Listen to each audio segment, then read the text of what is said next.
వేలో ఒక క్వశ్చన్ రేఖ గారు, ఇండస్ట్రీ అంటేనే చాలా మందికి ఫ్రెషర్స్గా కానీ న్యూగా వచ్చేవాళ్ళు ఆ ప్యాషన్తో ఉండేటప్పుడు చాలా మందిని అప్రోచ్ అవుతాం, మనల్ని చాలా మంది అప్రోచ్ అవుతారు, మనం పెట్టే పోస్ట్లకి చాలామంది వస్తూ ఉంటారు. ఏదైనా డైరెక్టర్స్ కానీ ప్రొడ్యూసర్స్ కానీ కాస్టింగ్ డైరెక్టర్స్ కానీ కమిట్మెంట్ ఇలా మీరు ఉంటారా నాతో, లేకపోతే ఇలా అయితే ఆపర్చునిటీ వస్తుంది అలాంటివి వినడం కానీ అడగడం కానీ ఏమైనా జరిగిందా? టు బీ ఫ్రాంక్, నేను నా కెరియర్లో నేను ఎప్పుడు హైదరాబాద్ అప్రోచ్ అవ్వలేదండి. ఇప్పుడు కొంచెం ఎప్పుడు అడుగు పెట్టలేదు. ఫస్ట్ థింగ్ అంత వైజాగ్లో ఉండే నేను చేసుకుంటున్నాను ఇక్కడ నా ఓన్గా. చాలా కాల్స్ అయితే వచ్చినాయి నాకు, బట్ అది ట్రూ ఆఫ్ ఫేక్ అనేది నాకు తెలియదు. ఎందుకంటే నేను చూడలేను కదా. ఓకే, ఇప్పుడు పలానా వాళ్ళు కాల్ చేస్తున్నారు, కాల్ చేసి ఇలాగా ఉంది, ఒక అవకాశం ఉంది, మీరు చేస్తారా అని అడుగుతారు. వెంటనే ఇలా ఉంటుంది అలా ఉంటుంది, మీరు ఓకేనా అని అంటారు. ఆహా, అలాగే వచ్చే మీకు కాల్స్ వచ్చాయి. అంటే ఏ రకంగా కాల్స్ వచ్చి ఏం చెప్పేవాళ్ళు? ఫస్ట్ ప్రాబ్లం ఎక్కడ వచ్చిందంటే, ఇప్పుడు మనకి పోర్ట్ఫోలియో అనేది ఒకటి పంపిస్తారు, అందులో ఇంక్లూడెడ్ ఉంటుంది. ఆహా, కమిట్మెంట్స్కి ఓకేనా లేదా నోనా అని. ఒకటి రెండు సార్లు నేను సేమ్ అదే పంపించి, ఇదే కానీ నేను పట్టుకెళ్ళి కంప్లైంట్ కానీ చేస్తే, నువ్వు నీ బతికి ఎక్కడ ఉంటుందో చూసుకో అని చెప్పిన రోజులు కూడా ఉన్నాయి. నేను ఒక పోలీస్ డిపార్ట్మెంట్లో ఉన్న డాటర్కి వాడు ఎంత డేర్గా అది పెట్టాడో. ఓకే, సో అది అంటే ఏ డిపార్ట్మెంట్ అయితే ఏముంది అన్న థాట్లో ఉంటారులేండి వాళ్ళు. అంటే ఇక్కడ నా బ్యాక్గ్రౌండ్ చూడట్లేదండి, ఇక్కడ నా ప్యాషన్ని యూస్ చేసుకోవాలి, క్యాష్ చేసుకోవాలని చాలా మంది ఉంటారు. ఇక్కడ నేను ఏ బ్యాక్గ్రౌండ్ నుంచి వచ్చాను అనేది ఎవరికి ఇంపార్టెంట్ కాదు. ఫస్ట్ థింగ్, ఈమెకి సినిమా అంటే ప్యాషన్, సో దీన్ని మనం ఎలా ఎన్కాష్ చేసుకోవాలి అనేది థాట్ ఉంటుంది అందరికీ. అనే ఫస్ట్ థింగ్. ఓకే, అది దాంట్లో పంపించడం అనేది పక్కకు పెడితే, మీతో ఓరల్గా మాట్లాడేటప్పుడు, కాల్లో మాట్లాడేటప్పుడు ఏం అడిగేవారు? కమిట్మెంట్ అంటే ఏమని అడిగేవాళ్ళు? అది ఎవరి నేమ్ యూజ్ చేసేవాళ్ళు? లైక్ ప్రొడ్యూసర్ అంటే ఏ కేటగిరీ వాళ్ళు యూజ్ చేసేవాళ్ళు? అదే మేడం, అంటే నేను ఏం చెప్తున్నానంటే, ఇప్పుడు ఫలానా అని చెప్పేసి ఇండస్ట్రీలో ఒక బిగ్ నేమ్స్ అయితే ఏం చెప్పలేదు ఇప్పుడు కూడా. బట్ కొంతమంది అయితే ఇలా ఒక బంగ్లా రాసిస్తాను, నాతో ఉండు, సంథింగ్ ఇలాగా చాలా ఒక గత 6 years 8 years నుంచి నేనైతే చాలా చూసాను. నేను దుబాయ్లో బంగ్లా ఉంటుంది, లేకపోతే అదని ఇదని నేనైతే చాలా చూసాను. అంటే ఒక బిగ్ నేమ్స్ అయితే మాత్రం ఎవరు యూజ్ చేయలేదు, ఎందుకంటే వాళ్ళకి భయం. మీన్స్ వాళ్ళతో పర్మనెంట్ గా ఉండాలి అన్నదా, లేకపోతే ఆ ఫిలిం వరకు ఇలా ఉంటే? ఫిలిం అని కాదు, అది out side of the films కూడా ఉన్నాయి ఇందులో. Out side of the films ఉన్నాయి. నేను ఇలా పలానా బిజినెస్ మ్యాన్ సంథింగ్ ఇలా ఇలా. ఓకే, అంటే అసలు ఫిలిం తో సంబంధం లేదు. అసలు వాళ్ళే బిజినెస్ మ్యాన్స్ ఎలా అప్రోచ్ అవుతారు? త్రూ మనకి ఫేస్బుక్ ఉంటుంది, త్రూ ఇన్స్టాగ్రామ్ ఉంటుంది. ఒక్కొక్కరికి మన నెంబర్స్ ఎలాగా పాస్ ఆన్ అయిపోతుందో తెలియదు. అది ఇప్పుడు కొంతమందికి మనం నెంబర్స్ ఇస్తాము, పిఆర్స్ అని, మేనేజర్స్, వీళ్ళందరూ ఉంటారు కదా, మరి అది ఎలా పాస్ ఆన్ అవుతుందో తెలియదు మనకి నెంబర్స్. ఓకే, ఈ థర్డ్ పార్టీ వాళ్ళు ఎవరైతే ఉంటారో వాళ్ళు ఈ మీడియేటర్ బిజినెస్ అనేది చేస్తూ ఉంటారు. అది ఇండస్ట్రీ కోసం అని అప్లై చేస్తూ ఉంటే వీళ్ళు దీనికి కూడా కన్వర్ట్ చేస్తున్నారు. Oh my god. Okay, so ఆ టైంలో మీ రియాక్షన్ ఏంటి? మీకు అంటే పర్సనల్గా ఈ కాల్ని మీరు అటెంప్ట్ చేశారు, కాల్ ఆఫ్టర్ కాల్ కట్ తర్వాత మీ వే ఆఫ్ థింకింగ్ ఏంటంటే, ఫీల్ ఎలా అనిపిస్తుంది ఈ మాటలు విన్నప్పుడు? ఫస్ట్ ఫోన్లోనే పడిపోతుంది ఫస్ట్ థింగ్. వాళ్ళకి ఇలాంటివి చేస్తుంటే నేను ఎప్పుడూ బోల్డ్ అని సంపాదించేసుకునేదాన్ని, కార్లు కానీ బంగ్లాలు కానీ. దయచేసి నాకు ఇలాంటి కాల్స్ మీరు చేయొద్దు. ఎంతో కష్టపడి నా దగ్గర ఏదైతే ఉందో అదంతా నేను అమ్ముకుని మరి నేను ఇక్కడ స్టాండ్ అయ్యాను, వైజాగ్లో స్టాండ్ అవుతున్నాను, ఇంకా స్ట్రగుల్ అవుతున్నాను. ఇంకా దయచేసి ఇలాంటివన్నీ నాకు మీరు చెప్పొద్దు, ఇంకొకసారిగా నాకు కాల్ చేస్తే నేను ఏం చేస్తాను నాకే తెలియదు అని చెప్పి నేను ఆల్రెడీ రిటైర్డ్ ఇచ్చేస్తాను ఫోన్. దాని తర్వాత ఒక 15 minutes అలా కొంచెం మైండ్ డిస్టర్బ్గా ఉంటుంది ఎవరికైనా. సో దాని తర్వాత మళ్ళీ నా వర్క్లో నేను వెళ్ళిపోతాను. మీరు పర్సనల్గా ఇష్టంతో, ఒక ప్యాషనేట్, ఒక ఇష్టం, వీటన్నిటితో ఇవన్నీ అనిపించేటప్పుడు యాజ్ ఎ ఉమెన్గా వాట్ యు థింక్? ఇప్పుడు ఒక అమ్మాయి ఇండిపెండెంట్గా ఒక ప్యాషన్ పట్టుకుని ముందుకెళ్తున్నప్పుడు 3 things ఫేస్ చేయాలండి: మెంటల్లీ, ఫిజికల్ అండ్ ఫైనాన్షియల్లీ. ఎంత స్ట్రగ్లింగ్ అనిపిస్తుంటుందంటే మానసికంగా, ఇంకా ఎన్ని ఫేస్ చేయాల్సి వస్తుందో ఫ్యూచర్లో. కానీ I have to be strong, చాలా స్ట్రాంగ్గా నిలబడాలి నేను. ఆ మూమెంట్లో అమ్మాయిలంటే ఎందుకు ఇంత గ్రాండెడ్గా తీసేసుకుంటారు? నాట్ ఓన్లీ ఫిలిం ఇండస్ట్రీ అండి, బయట కూడా నేను చూస్తుంటాను. అండ్ ఫిలిం ఇండస్ట్రీ అమ్మాయి అనేసరికి ఇంకా గ్రాండెడ్ అయిపోతుంది. చాలా ఫ్రీగా ఉంటారులే, మనం ఏం చెప్తే చేస్తారులే అనేటట్టు ఉంటుంది ఫీలింగ్. బట్ ఇట్లా వీటన్నిటిని కూడా నేను మైండ్లోకి తీసుకోకూడదు ఫస్ట్ థింగ్. ఎందుకంటే ఇప్పుడు నాతో పాటు ఎంతోమంది కెరీర్ స్టార్ట్ చేశారు వైజాగ్లో. బట్ అందరూ కూడా ఎవరి దారిని వాళ్ళు వెళ్ళిపోయారు. బట్ నేను మాత్రం ఇంకా స్ట్రగుల్ అవుతూనే ఉన్నాను ఒక సక్సెస్ కోసం. చాలామంది జాబ్ చేసేసుకోవడానికి, చాలామంది పెళ్ళిళ్ళు అయిపోయి. అండ్ ప్రాబ్లం ఎలా ఉంటుందంటే ఒక అమ్మాయికి ఇంట్లోంచి ప్రెషర్ ఉంటుంది. ఇంకెన్ని సంవత్సరాలు పెళ్లి చేసేసుకో, లేకపోతే ఒక పార్ట్ టైం ఏదైనా జాబ్ చేసుకో, ఫైనాన్షియల్గా నువ్వు ఇలా నీకేం ఇబ్బంది లేకుండా ఉంటుంది కదా అనే థింగ్స్ అన్నీ వచ్చేస్తాయి. అన్నీ మెయింటైన్ చేయాలి. అన్నీ మెయింటైన్ చేస్తే చాలా స్ట్రాంగ్ ఉండాలి. నేనైతే ఒకటే అనుకుంటున్నాను, ఎన్ని ప్రాబ్లమ్స్ వచ్చినా I don't want to give up.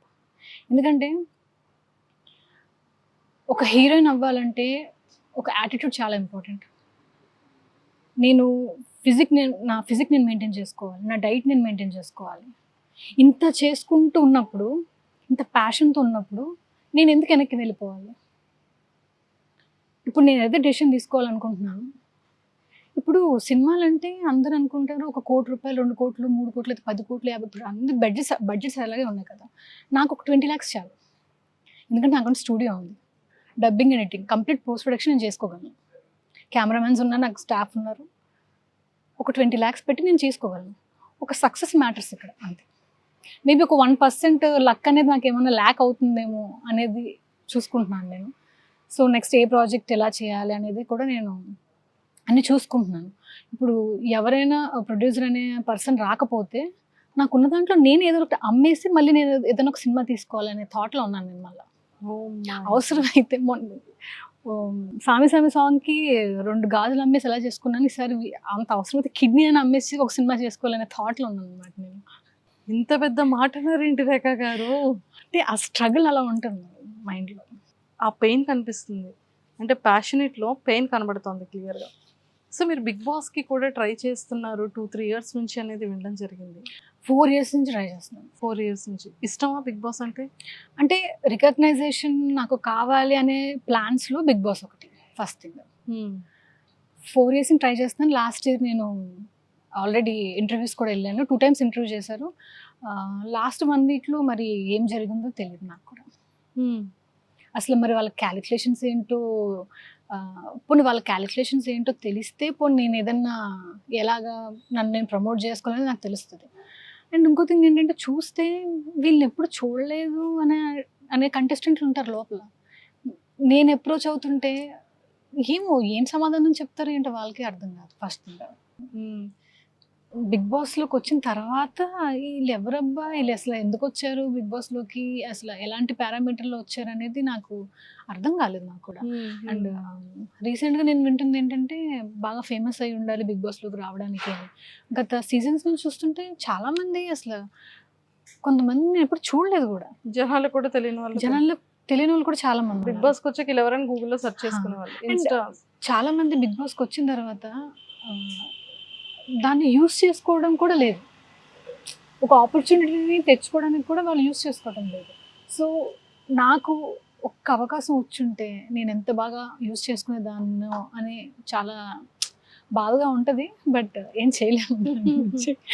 And ఇప్పుడు సీజన్ 9కి కూడా నేను వీడియో పంపించాను, పోర్ట్ఫోలియో పంపించాను. But no use actually. మరి ఎవరిని ఏమంటారు, నాకంటే ఫేమస్ అయిన వాళ్ళని తీసుకొస్తారా, లేకపోతే నాకు కూడా తెలియని మనుషులు అందులో ఉంటారా ఈ సీజన్కి అనేది చూడాలి. మేబీ బిగ్ బాస్ గురించి ఈ సీజన్ స్టార్ట్ అయిన తర్వాత మళ్ళీ మాట్లాడతాను నేను కూడా. అగ్ని పరీక్ష మరి స్టార్ట్ అయిపోయింది కాబట్టి ఎలా ఉంటుందో చూద్దాం మనం కూడా. సూపర్. సో రేఖ గారు, ఫ్యూచర్ టార్గెట్స్ ఏంటి? అంటే లైక్ మీకంటూ కొన్ని టార్గెట్స్ ఉంటాయి, యాక్ట్ చేయాలి అనేది ఒక మెయిన్ టార్గెట్. అంతే, యాక్టింగ్ యాక్టింగ్ యాక్టింగ్, అంతకుమించి ఏం లేదు. ఫస్ట్ నా టార్గెట్. గాజులు ఎలా అమ్మారండి నాకు అది చెప్పండి, ఎంతకు అమ్మేశారు? 4 lakhs. 2 bangles కలిపి 4 lakhs. ఇంట్లో తెలుసా? తెలుసు. ఏమన్నారు? అంటే చేసినప్పుడు తెలీదు, దాని తర్వాత అడుగుతారు కదా. ఏముంది కొనుక్కుంటానులేమా తర్వాత అన్నా. పాపం అండి, బాధ అనిపించలే? నాకు యాక్టింగ్ ముందు నాకు ఏది బాధ అనిపించలేదండి ఆ టైంలో. అంతే.